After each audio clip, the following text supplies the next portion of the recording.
What transpired during that week? Well, we kind of broke it up. I mean, I think as coaches we tried to, I think two different things. I think one, as coaches, we tried to break down ourselves, self-scout ourselves. We tried to start planning a little bit for our future opponent. And then third, try to get some recruiting done. So as far as that was go, we kind of followed that plan and got those things done. As players, we tried to get our guys mended up and healed up a little bit. Tried to keep our same routine that we always do. Practiced Tuesday, met on Sunday, practiced Tuesday, Wednesday, Thursday. Our rest days were Friday and Saturday because we didn't travel or play, so we counted those as the rest days, and then we met up yesterday and started back in our normal Sunday routine. So we were able to practice yesterday a little bit.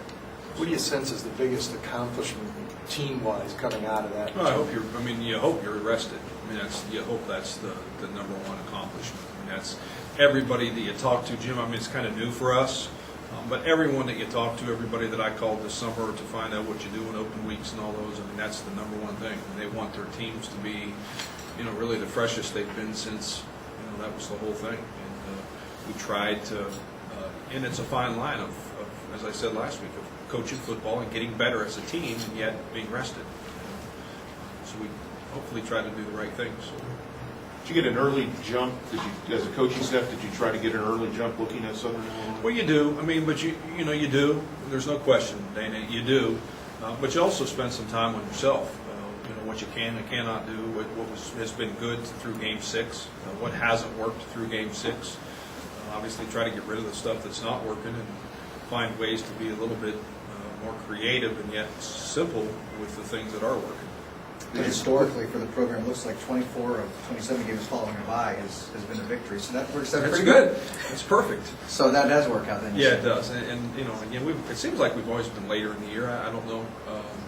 I don't remember a bunch in the middle. You guys, you guys have followed Jim. I don't know. We've had a bunch in the middle. I don't remember him as being a coach here at any point. I know as a head coach, we pretty much had him at the end. So. But I think I got good wisdom, and I felt good about what we were doing, and we've always kept the schedule no matter when we've had an open week. So that isn't anything new.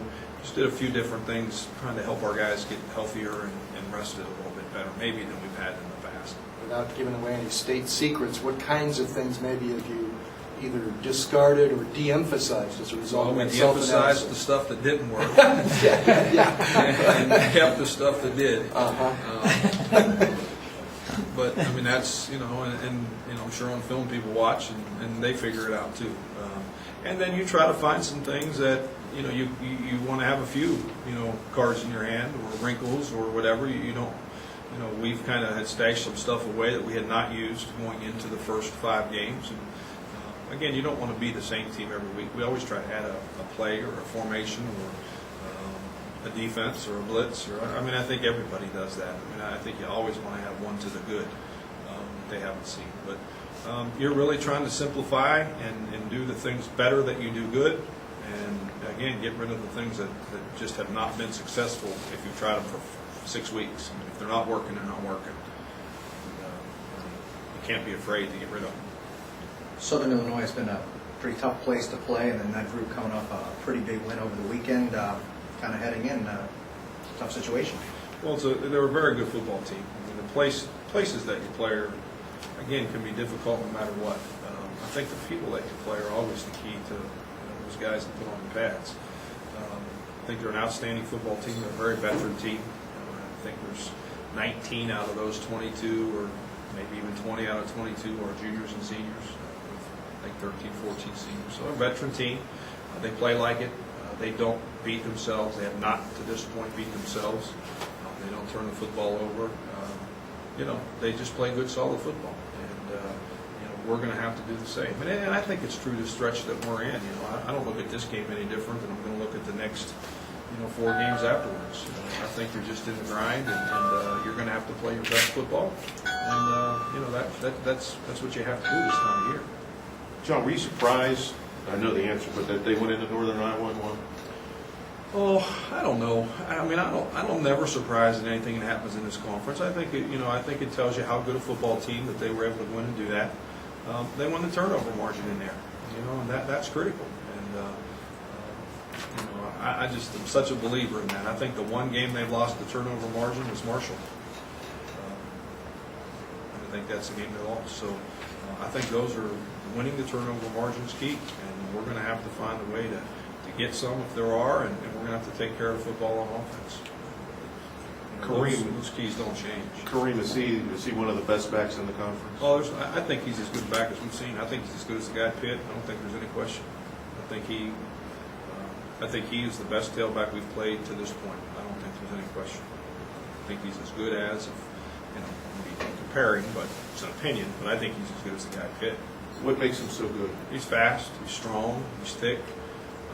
He's not a little guy that runs up in there that's fast. He's a big guy that runs up in there fast. He can beat you inside and he can beat you outside. And does a great job with the screen game.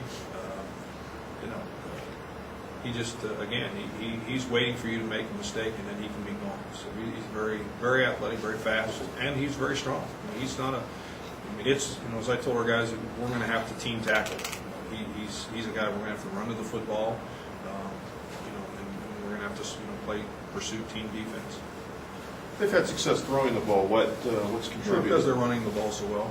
You know, they make everybody get up in there and get everybody in the box to stop the tailback in the running game.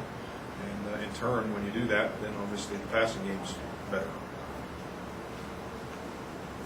Coach, we've talked all season about kind of this stretch of games, and I know you're just looking, of course, at this week, but this is a tough stretch that begins this week. But this team still, YSU, controls its own destiny still. There's no doubt. I mean, you know, I told our guys, I mean, we're sitting here at 4-2. You know, that's a good thing, and it's exciting. I mean, if you're, you know, this is what you come here for. And this is the whole deal. And you got 5 games to, you know, to see where we are. And, you know, just looking forward and not looking back. I mean, this is what you play. This is what it's about. We got ourselves in a position to be in a position to put it on the table. Well, now you go play. And I don't think one week is any more important than the next or the next. I mean, I think we're in a 5 game, and I think if you look at everyone's pictures, as I share with our team, I think everybody's in the same boat. Everybody got to play everybody yet, and on the road and home. And I think, you know, again, just as a coach, sitting here with this situation, we've put ourselves in a position to do what we hope to try to do, and now you have to go do it. And you know, I think it's exciting. I think it's go play the best teams and see where you are. And at the end, if you're still standing, then you play in the playoffs. If you're not still standing, then you don't play in the playoffs. And I think that's, where else would you rather be? What an opportunity. But you talked about their offense, but they also lead the conference in total defense. Talk a little bit about that unit, what makes it good.